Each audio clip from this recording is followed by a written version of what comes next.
Hello everyone, I welcome you to XBRL Weekly from NeoClarus, and this is edition number 7.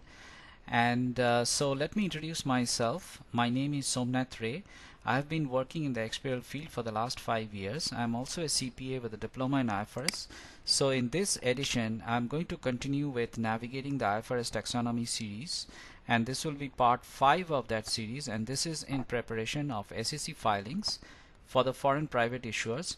And I'm also going to talk about the data quality issues as detected by XBRL US as of today.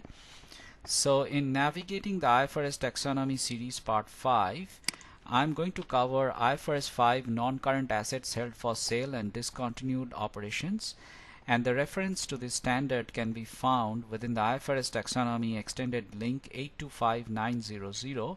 So the objective of IFRS 5 is to specify the accounting for assets held for sale and the presentation and disclosure of discontinued operations, and the requirements for that are given in this slide.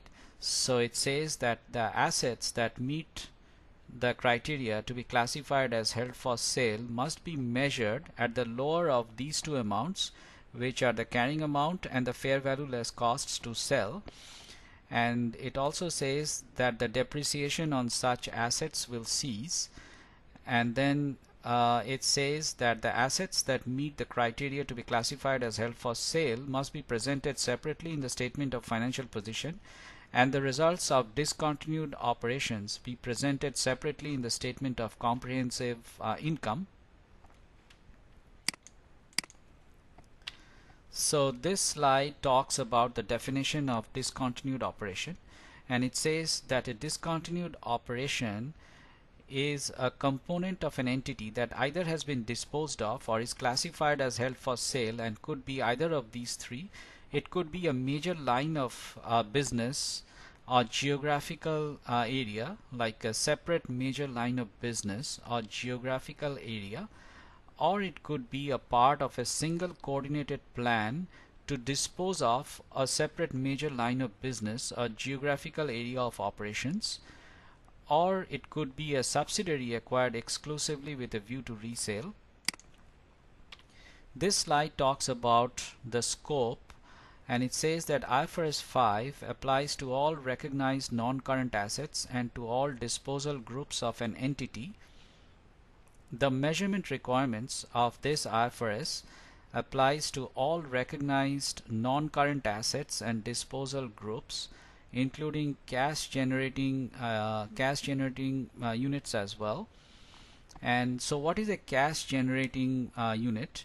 So a cash generating unit is the smallest identifiable group of assets that generates cash inflows that are largely independent of the cash inflows from other assets or group of assets. And so this slide talks about the scope or limitations of IFRS 5, and it says that IFRS 5 does not apply to deferred tax assets under IS 12 income taxes, assets arising from employee benefits under IS 19 employee benefits, financial assets within the scope of IFRS 9 financial instruments, non-current assets that are accounted for in accordance with a fair value model in IS 40 investment property, non-current assets that are measured at fair value less costs to sell in accordance with IS 41 agriculture, contractual rights under insurance contracts as defined in IFRS 4 insurance contracts. So these are the scope limitations of IFRS 5.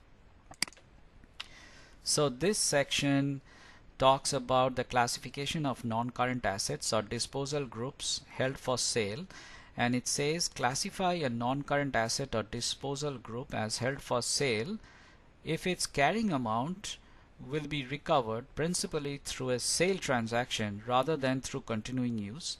So these are the criteria which must be met, and these are: the asset or disposal group is available for immediate sale. The terms of asset sale must be usual and customary for sales of such assets. The sale must be highly probable. Management is committed to a plan to sell the asset. The asset must be actively marketed for a sale at a reasonable price in relation to its current fair value.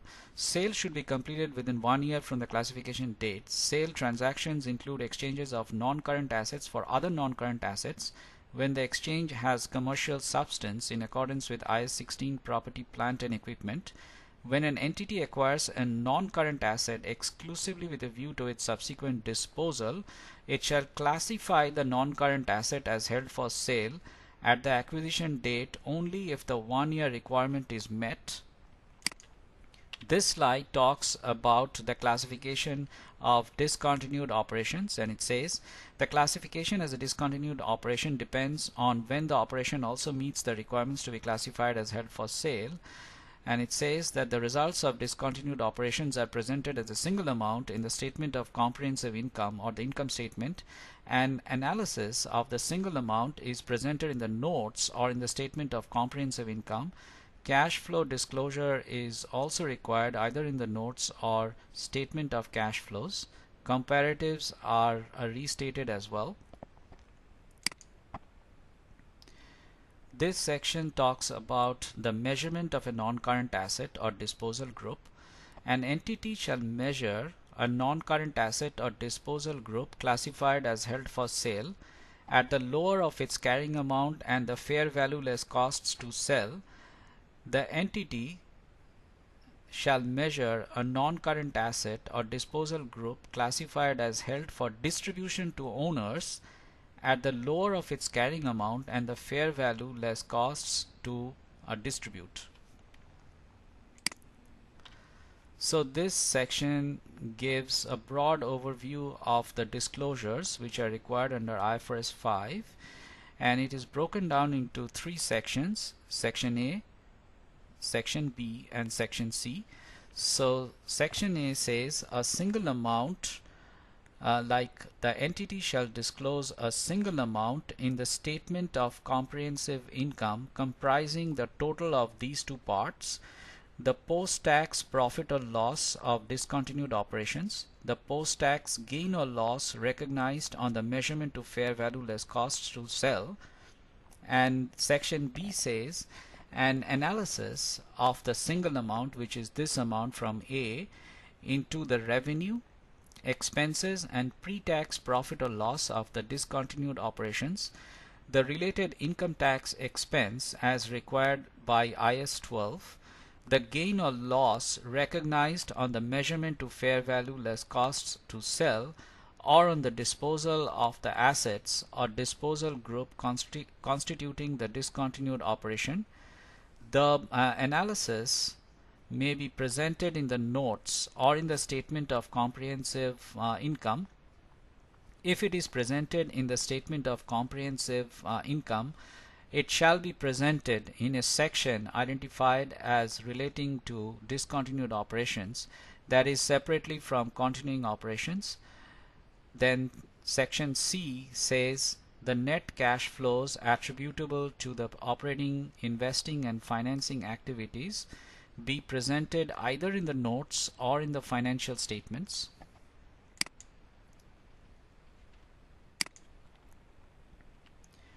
And these are the other disclosures which are required as well. An entity shall present a non-current asset classified as held for sale and the assets of a disposal group classified as held for sale separately from other assets in the statement of financial position. The liabilities of a disposal group classified as held for sale shall be presented separately from other liabilities in the statement of financial position. Those assets and liabilities shall not be offset and presented as a single amount.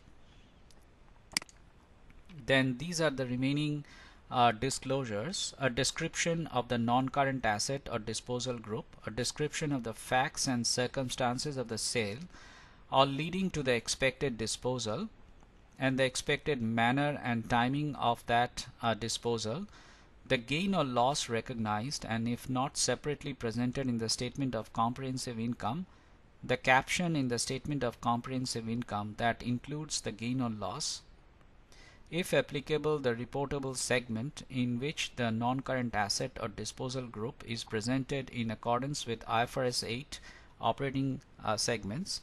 Now let us have a look at the IFRS taxonomy, that is extended link 825900, which deals with IFRS 5 non-current assets held for sale and discontinued operations. So we are looking at 825900, non-current assets held for sale and discontinued operations, and these are some of the important elements over here. Revenue, discontinued operations; expenses, discontinued operations; profit or loss before tax, discontinued operations; tax expense relating to profit or loss from ordinary activities of discontinued operations; gain loss recognized on measurement to fair value less costs to sell or on disposal of assets or disposal groups constituting discontinued operation; tax expense relating to gain loss on discontinuance. And these are the cash flow sections. So we have net cash flows from used in operating activities, discontinued operations; net cash flows from used in investing activities, discontinued operations; net cash flows from used in financing activities, discontinued operations. And this is the total amount: increase, decrease in cash and cash equivalents, discontinued operations. And so this section, and this is description of non-current assets or disposal group held for sale which was sold or reclassified; explanation of facts and circumstances of sale or reclassification and expected disposal, manner and timing; explanation of effect of changes in plan or to sell non-current asset or disposal group held for sale on the results of operations for current period. So these are all the XBRL elements which are found under extended link 825900, which deals with non-current asset held for sale and discontinued operations. So this is all about what we need to know for IFRS 5 non-current assets held for sale and discontinued operations. So let's move on to the next topic, which is XBRL data quality issues as detected by XBRL US as of today. So we are looking at the SAP Lumira Visual Intelligence tool, and so let us drag and drop one of these tree maps.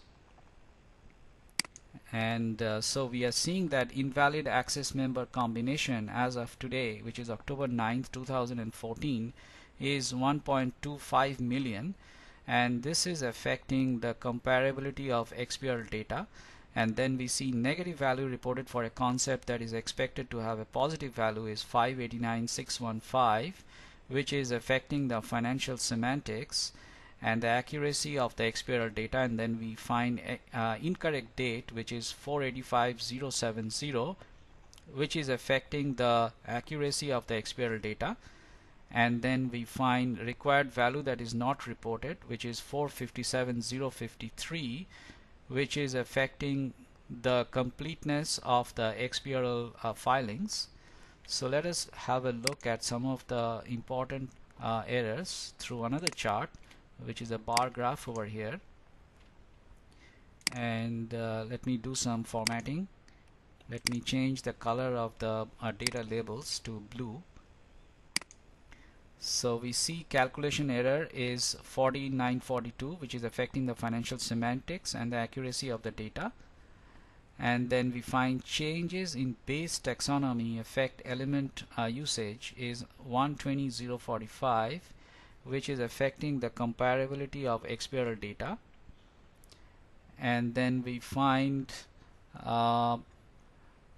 duplicate extension concept, which stands at 78,059, which is affecting the comparability of XBRL data. And then we find incorrect calculation weight used, which is 59,638, which is affecting the accuracy of the XBRL data and the financial semantics as well. and then we find missing calculations which is affecting the accuracy of the XBRL data in the financial semantics, which stands at 7585. Then we find roll forward calculates incorrectly, which stands at 78065. Now let us have a look at the major XBRL errors, the growth in these XBRL errors over a period of a week. And so we are looking at the growth over a period of 1 week, that is from October 2nd until today, that is October 9th, and we find that the growth in incorrect date is 1268. Then the growth for invalid access member combination is 1174 over a period of just a week. And then negative value reported for a concept that is expected to have a positive value, the growth is 622 over a period of a week. And then required value that is not reported is 444 over a period of just 1 week. And then let us have a look at the growth in these errors over a period of 6 weeks. So we are seeing that invalid access member combination over a period of 6 weeks, the growth is 17,690. And then duplicate extension concept, the growth is 17,545. And so this is because extensions are being created in spite of there being standard XBRL US GAAP tags. So that is 17,545, and that's the growth for over a period of 6 weeks. And then we find that the growth for incorrect date is 9,553 over a period of 6 weeks. And then negative value reported for a concept that is expected to have a positive value, the growth is 6,166 over a period of 6 weeks. And then required value that is not reported, the growth is 4,560 over a period of 6 weeks. And then value reported for a concept appears unreasonably large or small, the growth is 2,370 over a period of 6 weeks. So these are some of the growth rates of the errors. And so that's all about XBRL data quality issues as detected by XBRL US. So now let me give a brief introduction about ourselves. So NeoClarus, as we see over here on this slide, has been providing XBRL conversion services to over 200 clients. Now at NeoClarus, we are committed to keep the compliance costs very low for our clients, and this has been possible mainly due to two major reasons. And the first reason is the use of advanced technology developed in-house, which provides a cloud-based portal, and so that is the reason our costs are very low. And also we are exclusively focused on XBRL services. We do not have any other lines of business, and so that is the reason our overhead costs are very low, and we are able to pass on the benefits of these lower costs as very affordable XBRL conversion fees for our clients. For example, our annual conversion services fee for a non-accelerated filer is just 2,975. So this section talks about our risk-free XBRL compliance. So the NeoClarus XBRL software ensures completeness, comparability, and accuracy of XBRL interactive data by performing all aspects of SEC XBRL validation and by adopting the recommended best practices of interactive data modeling. Now this is possible because we have a highly dedicated team of technology professionals and licensed CPAs and IFRS certified accountants who are highly experienced in interactive interactive data modeling, we have a cloud-based portal which is password protected and highly collaborative in nature. We provide timely and accurate update of the status of XBRL document preparation through automated emails. We also have an inline commenting feature which enable quick resolution of issues and ensures on-time filing. We also have a centralized repository of discussions and secure file transfers, which provides a speedy filing and easy audit trail. So that's all about us. So this slide gives a brief overview of the basic advantages of having NeoClarus as your partner in SEC filings. So we are exclusively focused in disclosure management solutions, XBRL audit and data services, and we have professionals from the technology field and licensed CPAs and IFRS certified accountants who are experienced in interactive data modeling with the US GAAP and the IFRS taxonomy. So this slide provides some information about our services. So we have XBRL disclosure services, XBRL audit services, and XBRL data services. So for the XBRL disclosure services, we have the NeoClarus iFile solution, which is web-based and collaborative. And we have the XBRL iAudit solution, which performs the checks and balances and the XBRL validations. And then we have the iParser solution for our data services. So this is all about us. So thank you very much for watching this video. And if you have any questions about the sales and support, you can get in touch with Mr. Alan Wall, who is the VP of Sales, and you can reach him at 408-340-7802. You can also email him at sales@neoclarus.com, and you can also email me as well at somnath@neoclarus.com. So thank you again, and see you soon next week. Thank you very much.